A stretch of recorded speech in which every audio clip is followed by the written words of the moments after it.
In the criminal underworld, violence and murder are at the crux of power wielded by organized crime. These criminal organizations have multiple members who are willing and able to commit murder whenever it is deemed necessary. However, there are some men who become so skilled at the job of murder that their crimes become legendary. These killers are calculating, prolific, efficient, and know how to send a message.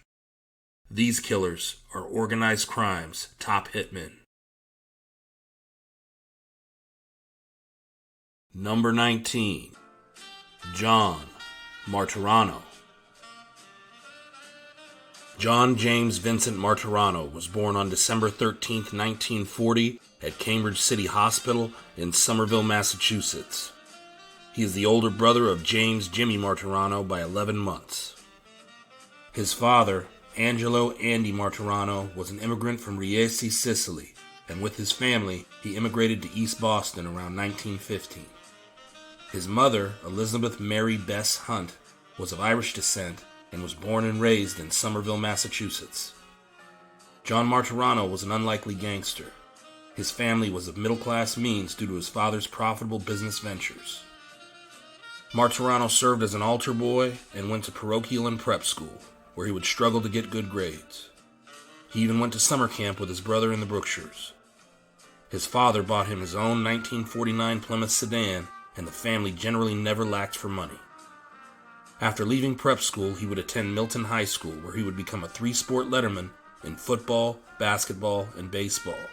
However, he would continue to struggle academically. Years later, he discovered he was dyslexic. However, in those days, he was just classified as a slow learner. He would become an all-star football player with interest from the Tennessee and Vanderbilt football programs. However, Martorano figured he wouldn't survive academically and didn't continue with school. His father would get him a job at the theater across Washington Street from the family's restaurant, Luigi's. However, Martorano was more interested in having fun than working. Soon he was skipping work to hustle pool and eventually would quit working at the theater altogether. Martorano would graduate high school, but he would not be accepting any college scholarships. Instead, he would be accepting a job at his father's restaurant, Luigi's. For whatever reason, Martorano felt the pull of the streets. This could be because the profitable business ventures his father owned were a restaurant, illegal sportsbook, and an after-hour club in what would become known as the Combat Zone for obvious reasons. Or perhaps because his father's good friend Joe DeAngelis had his loan sharking operation completely financed by his father. It could have been something within Martorano himself. Whatever the reasons were, young John Martorano wasn't turning back. It started innocently enough, stealing his mother's car to go joyriding or fighting in the neighborhood. However, when he went to work at Luigi's, he began learning what the street hustle was all about. It would be at Luigi's where John Martorano would first be introduced to the Boston underworld. Luigi's was split into two sections. One door led to the legitimately operated restaurant that opened at 11 and closed at 1 a.m. The other led to the after-hours club, which in addition to serving alcohol past 1 a.m., also took sports bets and was essentially a clubhouse for the neighborhood wise guys. Working Luigi's after-hour club was the perfect place for a gangster in training like Martorano. He was learning everything from making book and sizing up drunks to paying off the local PD to operate an illegitimate establishment.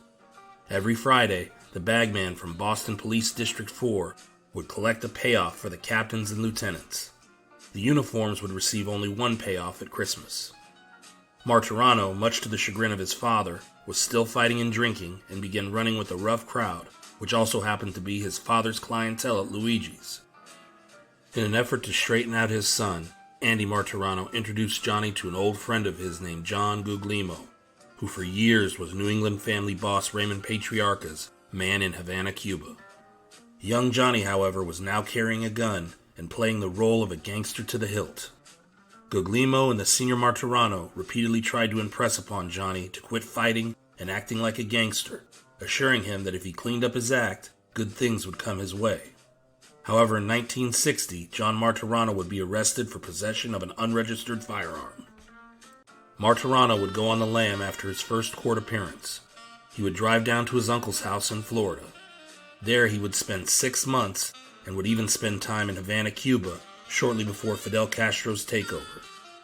His father's old partner brought Martorano some money, and he lived as well as one could when on the run from law enforcement. When Martorano finally returned to Boston, his father's bagman had made the charges go away, and Martorano went back to work at Luigi's and resumed his gangster behavior. His father Andy had had enough. Andy Martorano called a high-ranking friend in the military to see if he could get his son into the army. In no time at all, John Martorano received his letter ordering him to show up for his physical to join the armed forces. However, the young Martorano had a plan. Rather than showing up himself, he had his friend Benedetto Chubby Otto take the physical for him. Benedetto was out of shape, had flat feet, bad eyes, and other internal problems. Allegedly, when Johnny called to ask if he passed the physical, the physician told him, "Kid, you couldn't get into the Boy Scouts." Andy Martorano wouldn't give up on his son and wanted him to live a better, cleaner life. So Andy was pleased when John began to see his high school sweetheart, Nancy O'Neill. The two would marry in 1961 in a huge ceremony that everybody from the neighborhood attended. Around the same time, Andy Martorano would open Basin Street South near the South End Roxbury line. This club was akin to the Cotton Club in Harlem, catering to an ethnically diverse crowd. Basin Street South featured scantily clad chorus girls and top-of-the-line African-American acts such as the Supremes, Aretha Franklin, and Red Fox. On the home front, however, marriage was not the calming influence Andy Martorano had hoped for his son. Martorano would begin down a path towards his destiny later that year when he met Vincent Jimmy the Bear Fleming. Jimmy the Bear Fleming had already served time for bank robbery in 1957 and was rumored to have killed a man in prison. Soon Martorano would also meet Jimmy's brother Stephen Fleming, whose nickname was the Rifleman because of his military service and valor in battle. Meanwhile at home, Nancy was pregnant with their first child, Jeannie. However, John Martorano, who was always working or playing at Basin Street South, was spending little time at home. By the time Nancy was pregnant with her second child, Lisa, Johnny wasn't coming home at all. Nancy would file for divorce not long after.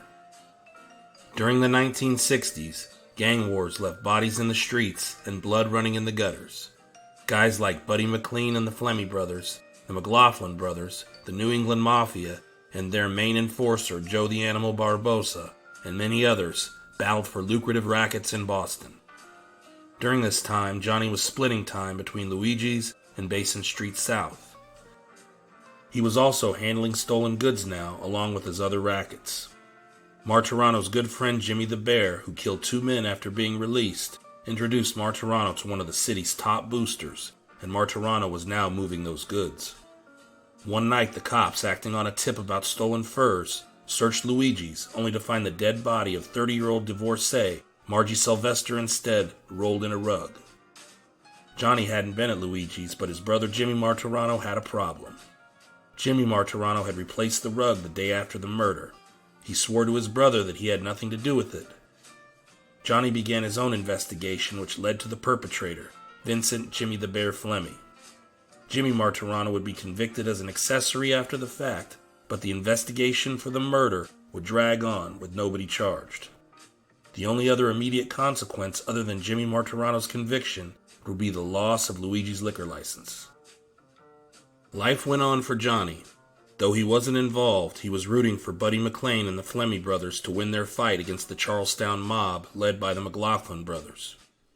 In May 1965, Jimmy the Bear was wounded by would-be assassins. He would survive the attack. As time wore on, Martorano found himself becoming close friends with Jimmy the Bear's brother, Stephen Fleming. It was during that summer that Stephen Fleming approached Johnny Martorano and mentioned that Bobby Palladino, an ex-con who had been in Luigi's back room the night of Margie Sylvester's slaying, was possibly cooperating with law enforcement. Johnny Martorano set out looking for Palladino. Palladino was flush from a home invasion involving his father's old friend Abby Sarkis, and thus was not hard to find. Johnny Martorano found Palladino, and together they took a ride. Martorano told Palladino they had been hearing stories. Palladino got nervous at this and pulled his revolver and shot. He missed Martorano, and then Johnny returned fire. Johnny did not miss. Martorano had killed for the first time. It would not be the last. They dumped the body near North Station, and the next day, Martorano's friend George Kaufman would chop up the caddy used in the murder. Just because the murderer of Bobby Palladino was unknown to the Boston PD didn't mean the murderer was completely unknown. Shortly after the murder, Martorano was sent for by Jerry Angiulo, the underboss of the New England Mafia and essentially the boss of Boston's North End. Angiulo was upset about the dead body left so close to his base of operations. Martorano denied being involved in the killing. As time went on, Martorano was developing a reputation as a guy not to be messed with.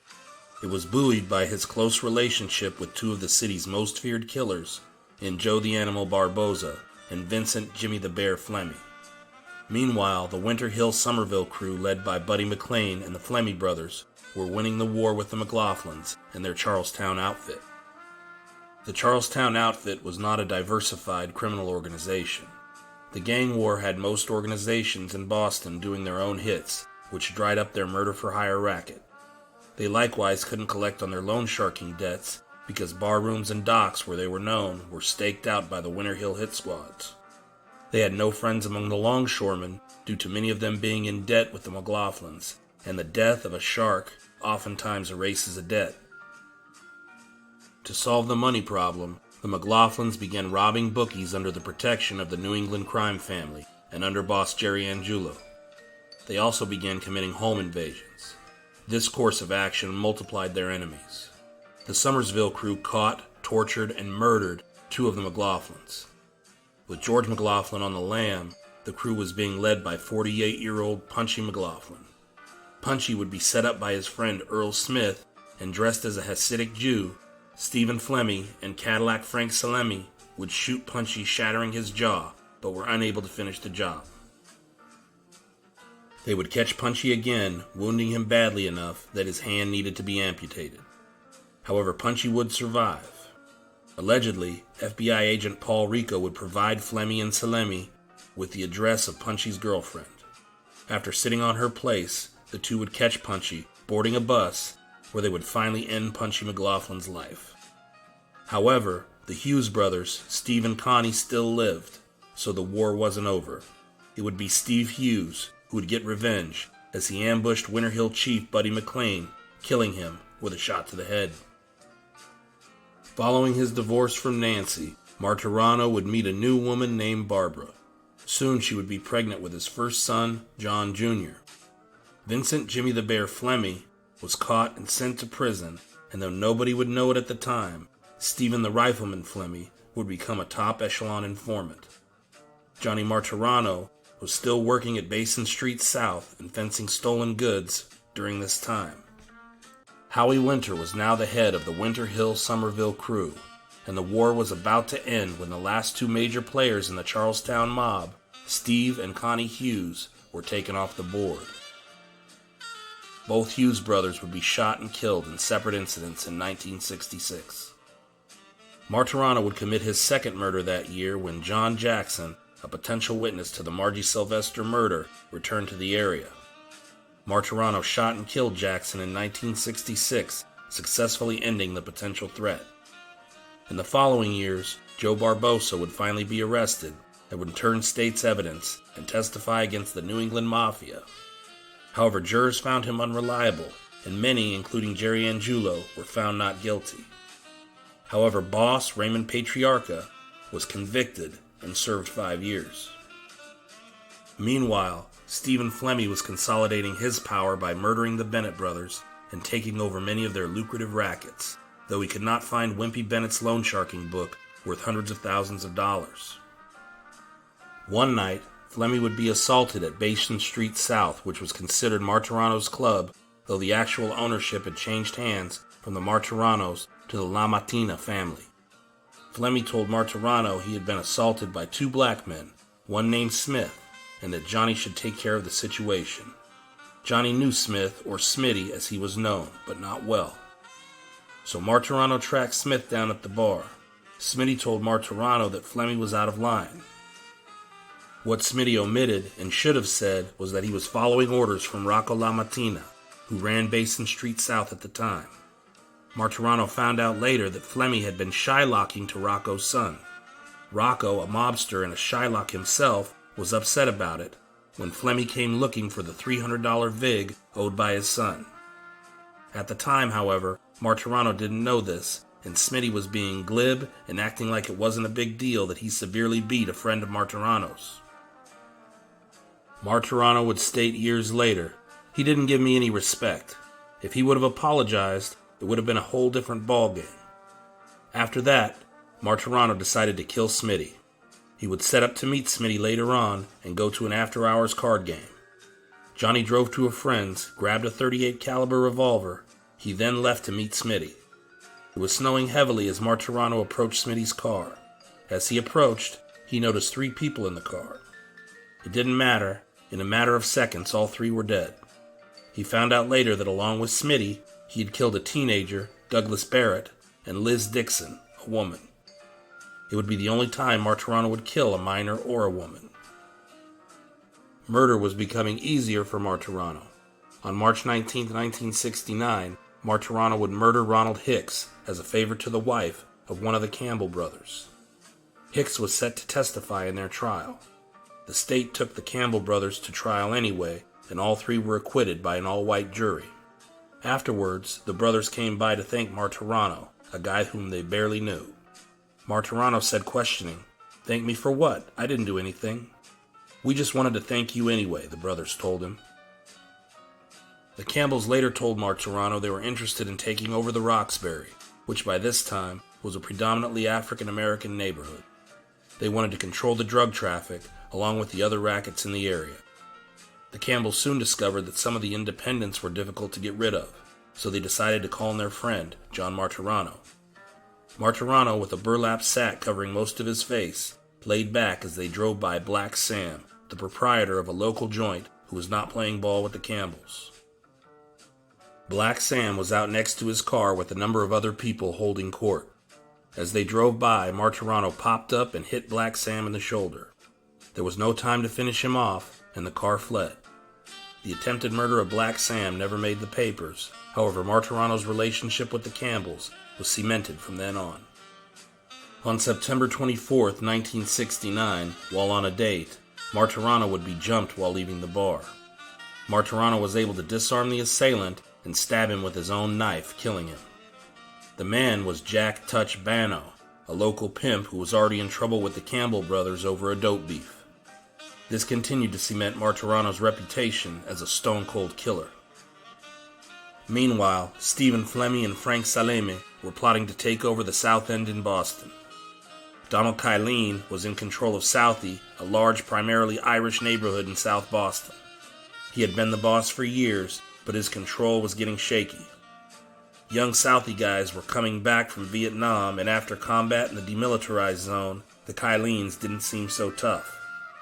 A group of young toughs banded together to challenge the Kylenes. They called themselves the Mullins Crew, after the square they all hung out in. Kylene realized he needed new muscle. One of the guys he brought on was a tough ex-con with a reputation for violence. His name was James Whitey Bulger.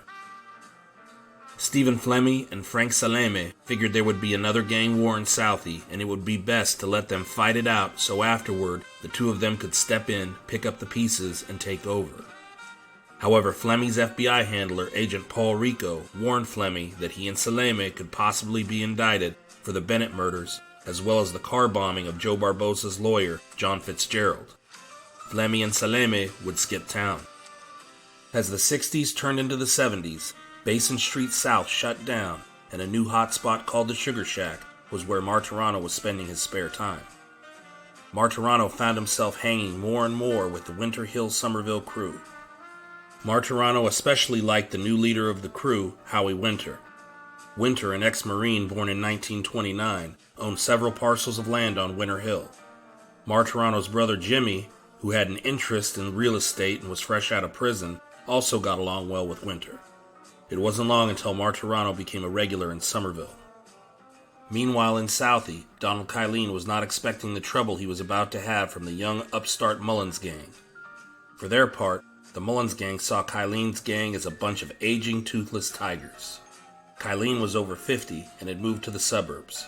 His top muscle, Whitey Bulger and Billy O'Sullivan, were both over 40. The Mullins were led by Paulie McGonigal and his brothers, along with Pat Nee, Buddy Roche, and top Mullins enforcer Tommy King, among others. Kylene was worried, so he sent his top hitman, James Whitey Bulger, to kill the Mullins' leader, Paulie. Whitey spotted the car and opened fire, killing the occupant, who ended up being Paulie's twin brother. It is believed that James Whitey Bulger started informing at this time, although Bulger was careful to omit the crimes that he committed himself. After months of fighting, a sit-down between O'Sullivan, Bulger, and Billy Roche of the Mullins crew took place.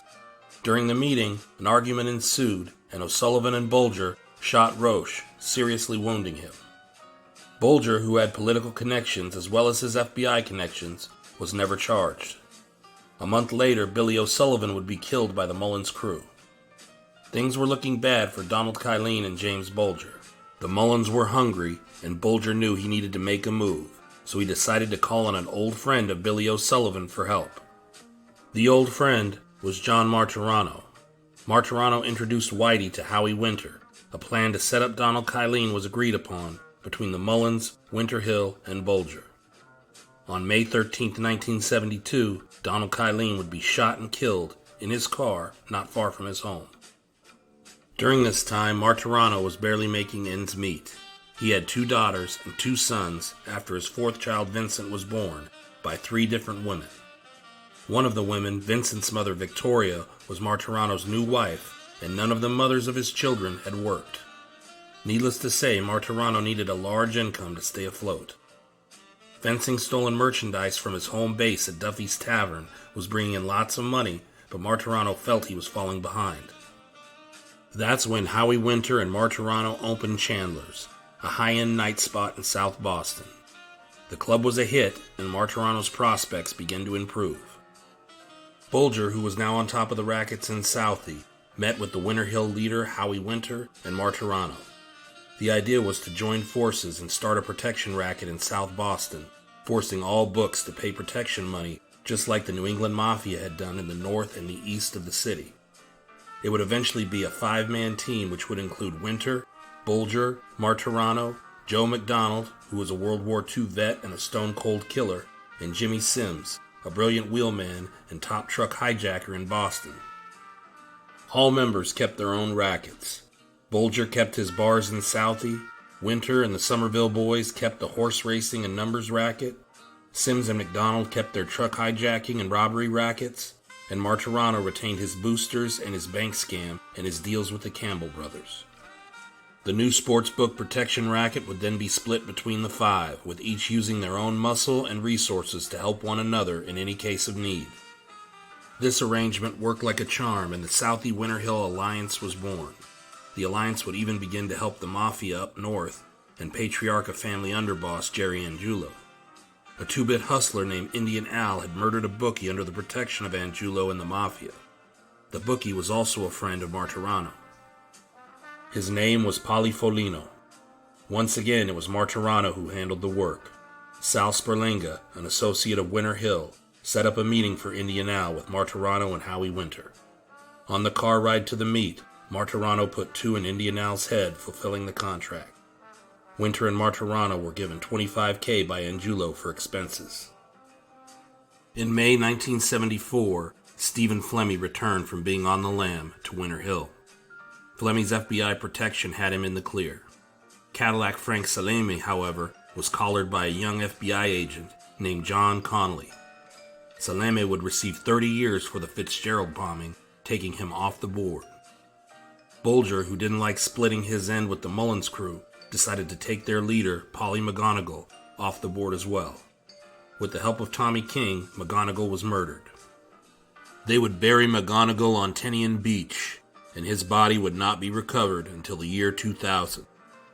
Martorano would stay busy. This time it was cleaning up the gang's own house. Bulger told the gang that one of their top enforcers, Tommy King, was out of control, on drugs, and planned to kill a police officer. Eventually, the rest of the gang relented. On October 25, 1975, Martorano shot Tommy King in the head. Things were running smoothly for the Winter Hill Southie Alliance. Money was being made, and John Martorano was content. There was bookmaking, fixing horse races, fencing stolen goods from boosters, and a number of other rackets. Everyone was driving new cars, everyone had bought a new house, and the money was flowing. In December of 1975, Martorano's partners gave him a 5-carat diamond pinky ring. Martorano would take the ring and have a jeweler create a more ostentatious setting. From then on, the ring was always on Martorano's finger. The gang took over Indianals territory in the Merrimack Valley, and soon one of the area's top bookies, Jackie McDermott, was paying protection money to the Winter Hill Southie gang. The horse race fixer, Fat Tony Chula, made the crew a ton of money. However, due to his own gambling habit, he was always in the hole. In order to make up for lost cash, Chula and his associate, James Souza, began running scams. They set up to rob a dentist. However, everything goes wrong almost from the start. The dentist has a 10-year-old kid with him, and a gunfight ensues. Souza is arrested, and Chula escapes after taking the kid. Chula would drop the kid off a block away, but was still on the hook for kidnapping. Martorano wanted to kill Chula. However, Winter and the gang made too much money with him, so in order to fix the issue, Souza had to go. Again, it was Martorano who did the work. James Souza was shot at the garage that served as the Winter Hill headquarters, and his body was never found. In the mid to late 1970s, FBI agent John Conley began feeding the Winter Hill Southie gang information. Though the FBI thought they had a solid informant in Bulger, the opposite was true. Winter Hill had a solid informant in the FBI. Things began to go south for Winter Hill in 1976. Tony Chula was arrested and violated his parole. The question was when and not if Chula would turn state's evidence. Then in April of 1976, a partner in their group, Joe McDonald, was put on the FBI's 10 Most Wanted list. The feds were also looking for another partner in the group, Jimmy Sims. One reason there wasn't all-out panic was that they had an ace in the hole, FBI agent John Conley. Unknown to the group, however, was that Bulger had been feeding Conley info on nearly everyone in Southie, not just his enemies. However, some of Conley's peers in the FBI were actually looking for McDonald and Sims, so the Winter Hill gang got them out of town and sent them to New York. Richie Castucci, an associate of the Winter Hill gang, leaked to the FBI the location of Sims and McDonald. Castucci's FBI handler then made the mistake of informing John Conley, who would then inform Whitey Bulger. Martorano immediately called Sims and McDonald and told them to clear out. Then Bulger would set up Castucci for Martorano, who would shoot Castucci in the head with a snub-nosed .38 caliber pistol. Another piece of work in the books for Martorano. The FBI, obviously upset at a high-level informant being outed, began an inquiry. John Conley would point his peers in the FBI to the New England Cosa Nostra family as the murderers, due to Castucci owing them money. Conley came in clutch for Winter Hill again. Howie Winter would get into the pinball business in the mid-1970s. He would pay off local politicians to get pinball machines legalized in the city using his bagman, Sal Sperlinga. However, on October 20th, 1977, in an effort to control the pinball monopoly in Somerville and Southie, he and Sperlinga would be charged with extortion. One of the assistant DAs was a future politician by the name of John Forbes Carey. Winter and Sperlinga would be convicted, and both would be sentenced to 2 9 to 10-year sentences. Sperlinga's would run concurrently, and Winter would have to serve his consecutively. Martorano would catch a gambling pinch in 1978. They would catch Martorano on the phone talking about bookmaking. The prosecutors wanted a voice print, so to beat the charge, Martorano took the advice of an old friend and had a dental bridge made that changed his voice. Despite having a good chance to beat the case, Martorano took a plea and did 3 months in jail with a $30,000 fine. Howie Winter, James Bulger, John Martorano, Joe McDonald, and Stephen Flemmy, among others, were all jammed up on race-fixing charges due to the testimony of Fat Tony Chulo. However, John Conley would get Flemmy and Bulger's name removed from the indictment. They were only called unindicted co-conspirators. Martorano and McDonald would go on the lam. Winter would again be found guilty, and control of the Winter Hill Southie mob was now firmly in Bulger's control. With Bulger in control, the Winter Hill Gang ran the rackets in Southie and Somerville with impunity, thanks to the protection of John Conley. John Martorano, meanwhile, would be called again in 1981 to do another piece of work for the gang. In May of 1981, Winter Hill attempted to take over World High Ally with John Callahan, the former president of World High Ally. Callahan promised the Hill $10,000 a week in protection money. However, co-owner Roger Wheeler nixed the idea. Callahan wanted Wheeler dead, and so did Winter Hill. In furtherance of this, Martorano would gun down Roger Wheeler in Tulsa, Oklahoma. Investigations into the Wheeler murder went nowhere. Martorano was doing well on the lam in Florida until word got out that Callahan had been talking to people about the Wheeler murder. That was all it took for Martorano.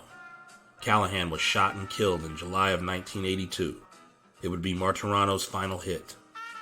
The Winter Hill Gang would continue to dominate Somerville and Southie for years to come, until Bulger skipped out just ahead of an indictment in 1994. In January 1995, after 16 years on the run, John Martorano would be arrested in Boca Raton, Florida. In 1999, he would agree to a plea deal and a 14-year sentence, for which he would confess to 20 murders and would testify against Bulger, Fleming, and FBI agent John Conley. He would be released in 2007 and then testify at John Conley's murder trial in September 2008. Martorano is retired and living in Boston as of 2011. He is currently still alive and well at 82 years old. John Martorano was a top hitman for a criminal syndicate that dominated South Boston for nearly 30 years. He was their go-to guy when it was time for work to be done. Calm and collected, he was without a doubt one of organized crime's top hitmen.